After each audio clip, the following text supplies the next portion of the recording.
वर्ष आपल्या देशावर इंग्रजांची गुलामगिरी होती. त्यांनी आपल्यावर कितीतरी कडक लागले. यात भारतीय लोकांचे यातूनच हाल. याच रागातून मुक्त होण्यासाठी लोक त्यांच्या विरुद्ध लढातील महात्मा गांधी, सुभाषचंद्र बोस, लोकमान्य टिळक, पंडित सावरकर, नाना पाटील, तात्या टोपे, भगतसिंग अशा अनेक वीरांनी जीवाची पर्वा न करता देशात लढा दिला.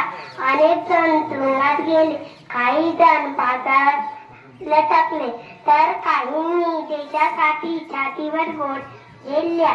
सर्वांच्या प्रयत्नातून यश आले.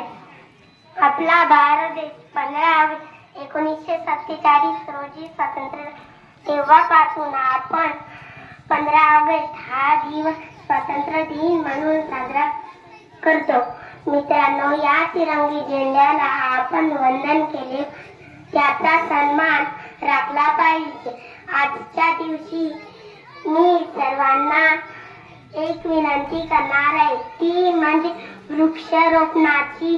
महाराष्ट्र शासनाच्या विनंती मान देऊन तुम्ही प्रत्येकाने किमान एक तरी झाड लावले पाहिजे.